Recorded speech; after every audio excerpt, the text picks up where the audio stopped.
Bien, bonjour à toutes et bonjour à tous. Alors, vous l'avez certainement suivi en août dernier, Jean-Yves Le Drian a annoncé sa volonté de relancer le chantier des guichets uniques à l'export. Alors, selon ces mots, le ministre de l'Europe et des Affaires étrangères souhaite parvenir à la mise en œuvre d'un guichet unique à l'entrée, un guichet unique à la sortie pour permettre une chaîne de clarté avec l'ensemble des acteurs. Et d'abord avec Bertrand Vélon, qui est directeur interrégional Grand Sud-Est de Business France. Bertrand Vélon, merci d'être avec nous. Pour Business France, où en êtes-vous aujourd'hui dans les discussions avec vos partenaires de ce parcours fluide, continu et compréhensible dont la pierre angulaire serait le guichet unique en région? Bonjour à tous. Tout d'abord, je voudrais remercier la Chambre de commerce de nous avoir invités à être partenaires de cet événement. Et donc nous avons répondu présent avec 17 experts qui se sont déplacés du monde entier ici à Nice. L'idée va être d'émettre des propositions, d'avoir quelque chose de, comme vous le disiez, de lisible, de fluide et d'optimisé. On va maintenant explorer de façon très concrète les enjeux globaux pour bien aborder et travailler à l'international. On va faire ça avec Marie-Albert, qui est responsable risque pays à la COFAS. Marie-Albert, bonjour. Merci d'être avec nous. Vous étiez hier avec nous à Marseille, aujourd'hui à Nice. La COFAS, la compagnie française d'assurance pour le commerce extérieur. Marie-Albert, on va commencer avec vous qui allez nous donner les derniers éléments de votre étude au niveau du paysage international. Bonjour à tous. Je souhaitais encore remercier la CCI de m'avoir invité aujourd'hui pour ces journées de l'international. Pour rentrer un petit peu dans le vif du sujet et planter un peu le décor international, je vous présente un peu la carte des évaluations pays de COFAS que vous connaissez peut-être sûrement. Ce sont des outils d'information qui peuvent être très utiles pour vous les entreprises. Nous réalisons des cartes d'évaluation pays chaque trimestre. Donc on a tout un classement qui permet de mesurer le risque de crédit des entreprises sur une échelle de 8 crans. J'aimerais juste commencer par dire qu'effectivement, sur la situation économique mondiale, en début d'année, on avait vu des signes de reprise quand même assez importants, mais on se demandait est-ce que oui ou non, ces signes, face à ces signes de reprise, vont être un feu de paille ou non. Et en fait, on est 9 mois après et la reprise se confirme. On a des signes solides. Ce feu a finalement bien pris et nous, on considère que la croissance mondiale est en train de redémarrer de manière lente et on prévoit plus 2,9% de croissance cette année et l'année prochaine. Ce qu'il faut retenir aussi également, pour juste finir sur le risque pays, c'est que même si on a cette reprise, on a l'impression quand même, et ça se voit un petit peu moins, qu'on a un changement de paradigme, qu'on a un changement de rapport de force entre les pays anglo-saxons et la zone euro. D'un côté, on a la zone euro qui repart d'un point de vue économique et on a moins d'incertitudes politiques puisque les grosses échéances électorales sont passées. Et d'un autre côté, quand on regarde les États-Unis ou le Royaume-Uni, on a des signes un peu de faiblesse aussi sur le front économique et on a aussi beaucoup d'incertitudes politiques. Donc là, par exemple, vous avez notre dernière carte des évaluations sectorielles par région, mais vous avez le détail pays dans nos publications. Globalement, on a reclassé 13 secteurs et on en a déclassé seulement 2. D'un point de vue des secteurs, par contre, on voit que c'est l'automobile ou la pharmacie qui, au niveau mondial, s'en sortent le mieux. Donc voilà un petit peu juste pour planter globalement le décor, mais on reviendra en détail par la suite sur des grandes problématiques. Marie-Albert, je me retourne vers vous avec ce premier zoom, ce premier focus. On va commencer avec la Chine et le Japon. J'ai envie de vous dire, faut y aller, faut pas y aller, faut être prudent. Qu'est-ce qu'on fait? Je pense que le maître mot, ça reste la vigilance. Parce que donc c'est vrai que la Chine reste un pays plein d'opportunités, évidemment. On a un rééquilibrage qui s'opère, mais qui est très lent. Donc on a des opportunités en termes de consommation, etc. Quand vous regardez un peu nos évaluations par secteur, effectivement, vous voyez qu'il y a des secteurs à potentiel. Par contre, ce que j'aimerais faire aujourd'hui, c'est insister particulièrement sur un aspect qui est le risque de crédit des entreprises qui vous intéresse de près et qui, lui, est source d'inquiétude. Il faut avoir en tête que, par exemple, le FMI considère que l'endettement privé des sociétés non financières atteindrait 300% du PIB en 2022, dans son dernier rapport. On est à 242% du PIB aujourd'hui. C'est juste énorme comme chiffre. Donc, c'est une source d'inquiétude. En plus de ça, l'efficacité de la relance, puisque la Chine, c'est assez classique. Dès que l'économie ralentit un peu, on appuie sur la pédale de relance à la fois budgétaire et monétaire. Mais on voit que quand même, les marges se réduisent. La politique monétaire devient plus restrictive. Donc, ça ne devrait pas favoriser évidemment le rebond de l'économie. Alors c'est vrai que par rapport aux dernières années, on n'a que 68% des entreprises qui ont connu un retard de paiement. Avant, c'était 80%. Donc c'est un peu moins. Par contre, quand on regarde de près, le message n'est pas si positif que ça, parce qu'on constate un allongement de la durée moyenne des retards de paiement, notamment supérieur à 150 jours pour 16% des entreprises, ce qui n'est pas négligeable. Et selon notre expérience en fait à Coface, quand les impayés dépassent 180 jours, il y a 80% de chances de jamais être payés. Donc on a quand même un allongement qui est une source d'inquiétude. Puis globalement, dans ce contexte financier plus difficile et cette croissance qui n'a pas vocation à se maintenir à des niveaux qu'elle a connus par le passé, on a aussi S&P qui a récemment dégradé la notation souveraine de l'État, qui a abaissé d'un cran la notation souveraine sur la dette chinoise. Donc il faut être prudent, même s'il y a beaucoup d'opportunités, et en particulier sur le risque de crédit. Alors, il y a une première question, il y en a deux, mais on va commencer par la première.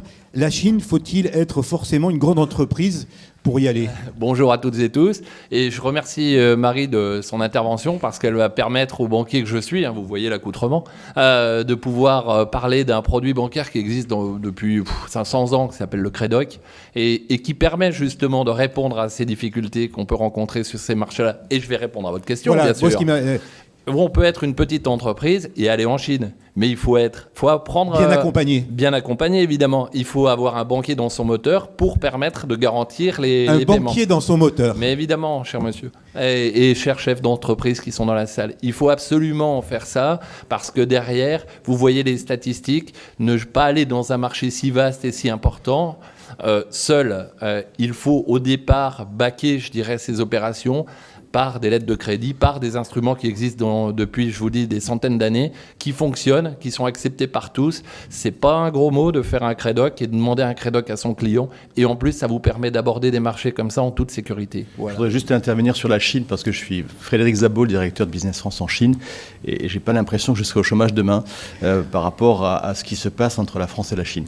Donc, certes, marché compliqué, certes, marché qui a des contraintes réglementaires, certes, des délais de paiement qui sont fonction aussi des clients, les clients publics, les clients privés, certes, des secteurs d'activité qui marquent le pas, d'autres qui connaissent des croissances à 2 chiffres. La question que je pose, c'est est-ce qu'on a envie de passer à côté du premier marché mondial ? C'est la seule question. Si on a envie, on se donne les moyens, on se prépare, on se muscle, on se protège et on y va. Et on se fait accompagner par la main, par les personnes qui savent vous présenter les bonnes personnes fiables, solvables, et qui vont pouvoir vous permettre de pouvoir entrer sur ce marché. Voilà, donc le vin en Chine, c'est 50% des parts de marché des vins importés, c'est les vins français. Donc c'est une réalité. Et l'agroalimentaire est un des enjeux de la Chine. Parce que l'équation chinoise, elle est tout simplement difficile à résoudre. On continue notre tour du monde avec vous, Marie-Albert. L'Allemagne et la Russie, quelle est votre appréciation à la Coface sur ces deux zones ? L'Allemagne est toujours en forme, pour changer, j'ai envie de dire. La situation est toujours très favorable, à l'image aussi de la zone euro, mais particulièrement l'Allemagne continue à se dégager. Très clairement, on a toujours une demande extérieure qui reste favorable, une demande interne également. Le taux de chômage est bas, j'ai envie de dire tout va bien, la confiance est positive. Il ne faut pas oublier qu'en zone euro, on a atteint un point haut de confiance depuis 10 ans. Un mot sur la Russie. Donc, comme j'ai dit tout au début, la sortie de la récession est lente en Russie, mais on a quand même des signes positifs. L'investissement redémarre aussi quand même de manière assez lente, mais la situation budgétaire est confortable, ce qui fait que le gouvernement a quand même des marges de manœuvre. Par contre, le gros bémol en Russie qu'il faut avoir en tête, ce sont les problèmes bancaires. La situation du système bancaire n'est pas très favorable. Il y a beaucoup de banques qui font faillite. Alors, c'est une question qui s'adresse principalement aux banquiers, mais vous qui êtes tous qui à la tribune pouvez répondre si vous le souhaitez. Monsieur le banquier, financez-vous l'Iran ? Alors, c'est vrai qu'il y a une grosse... Vous allez voir la réponse la plus rapide du monde. Non. Ouais. Je confirme. Voilà. Donc Romain Kiraval, je suis le directeur effectivement Business France en Iran. Donc la situation est un peu moins caricaturale que ce qu'a bien voulu nous présenter notre collègue représentant un établissement bancaire. S'agissant des sanctions, c'est en fait en réalité beaucoup plus compliqué. Une bonne partie des sanctions ont été levées. Simplement, il faut distinguer entre les sanctions américaines qui ont une portée extraterritoriale et puis les sanctions des Nations Unies et les sanctions européennes qui, elles, ont été levées, mais sur lesquels il demeure un certain nombre d'exceptions. Ouais. Donc l'Iran est un marché complexe, évidemment qui nécessite un gros travail de la part des entreprises pour pouvoir respecter, je dirais, les règles qui restent en vigueur, ce qu'on appelle la conformité. Ensuite, que certaines banques refusent d'y travailler, c'est tout à fait légitime, ils ont leurs raisons et personne ne les remet en cause. En tout cas, simplement, il y en a deux. Ce qu'il faut savoir, pardonnez-moi, ce qu'il faut savoir, c'est qu'il y a tout de même une quarantaine de banques européennes qui y travaillent, dont 2 banques françaises. On va maintenant parler du pays. Le Brexit, ça devient un peu compliqué. Qu'est-ce qu'on fait ? Alors concernant le UK également, donc effectivement gros sujet Brexit, qu'est-ce qu'on peut dire du Royaume-Uni ? Le Royaume-Uni a surpris par sa résistance suite au référendum, mais c'est pas vrai. Enfin, les économistes se sont trompés, mais que dans une certaine mesure. Désolée, je plaide pour ma paroisse. Tout simplement parce que la consommation a beaucoup plus résisté que ce qu'on avait anticipé. Et elle a résisté. Pourquoi ? Parce que tout simplement, les ménages ont puisé dans leur bas de laine et le taux d'épargne des ménages a atteint 1,7% seulement au premier trimestre de cette année. Donc c'est un point bas record, c'est en série en historique. Donc clairement, cette situation de consommation n'est plus tenable. Non seulement on a un taux d'épargne bas, on a une inflation qui remonte de manière forte. On est à 2,9% d'inflation parce qu'on a une dépréciation de la livre au second semestre de l'année dernière qui a pesé beaucoup et les salaires sont moins dynamiques. Bertrand Vellon, sur la Grande-Bretagne, sur le UK, comme on dit. À plusieurs égards, la Grande-Bretagne est un partenaire majeur pour la France et le reste, notamment, je pensais on a parlé des vins et spiritueux. Oui. C'est le premier marché des débouchés pour les vins français aujourd'hui, et ça le reste. Pascal Bouvet pour CIC. Oui, je partage évidemment. Une stratégie, c'est du moyen terme. Et je dirais que là, dans le cas présent avec la Grande-Bretagne, je crois qu'on s'inscrit, quand on fait du business sur un pays comme ça, sur un pays mature, comme le disait Bertrand, évidemment, ça s'inscrit sur du moyen terme. Ceci étant, les troubles économiques, entre guillemets, doivent conduire à une politique de vigilance, et notamment sur la parité livre-euro. Oui. Dans les thématiques qu'on a choisies, il y avait cette idée du facteur déclenchant du lancement d'une politique internationale d'une entreprise. Je voudrais d'abord vous entendre, Bruno Despois, sur ce point-là. C'était quoi qui a fait qu'à un moment, vous avez décidé de vous lancer à l'international ? On part à l'export parce que l'on veut trouver de la croissance. Ça dépend aussi des marchés. Mon marché est un marché mature. Je vais trouver 1% de croissance en France tous les ans. Ça ne suffit pas à couvrir les investissements, ça ne suffit pas à couvrir les augmentations salariales. Donc il faut trouver d'autres marchés.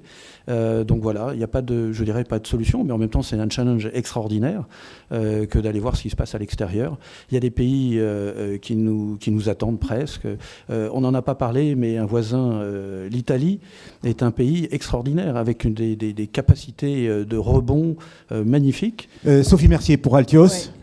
C'est vrai que les États-Unis, c'est un marché qui fait rêver, mais je reviens sur ce que Bruno Despois disait. Il faut aussi se dire que si vous commencez à l'international, il peut y avoir de très belles opportunités sur des marchés qui sont peut-être un peu plus simples, plus proches. L'Italie, l'Espagne qui redémarre bien. C'est vrai que l'Angleterre et l'Allemagne sont des marchés européens qui sont très compliqués, très matures.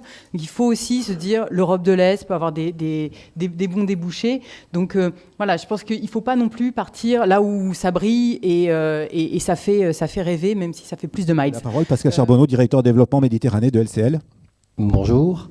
Oui, en complément de ce que disait Sophie, LCL s'appuie sur un triptyque assez solide en termes de développement à l'international. D'abord un réseau local avec des centres d'affaires dédiés aux entreprises sur toute la France et notamment en Méditerranée. À l'intérieur de ces centres d'affaires, nous avons un expert dédié à l'international qui est d'ailleurs présent dans la salle, Didier. Un expert aussi sur la partie couverture de change, couverture de taux qu'évoquait Pascal Bouvet. Ensuite, nous avons des back-office dédiés à l'international, à la fois pour la partie crédit documentaire, même si ça ne fait pas ça 100 ans qu'on en fait, mais on en fait quand même quelques-uns, et aussi sur la partie garantie internationale, qui doit aussi vous aider à accompagner et développer vos marchés, capter des marchés à l'étranger. Ensuite, on s'appuie aussi sur la force du groupe, où on est présent dans 90 pays dans le monde, 5 continents. On s'appuie sur nos représentants des desks internationaux, dont certains sont présents ici aussi, ont quelques rendez-vous cet après-midi en B2B.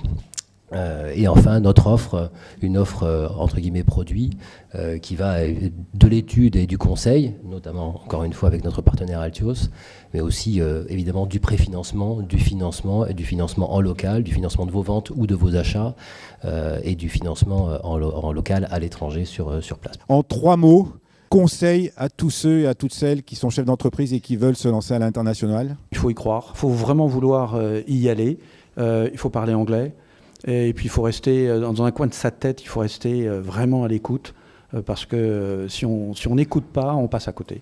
Merci à tous ceux qui nous ont suivis sur le streaming live.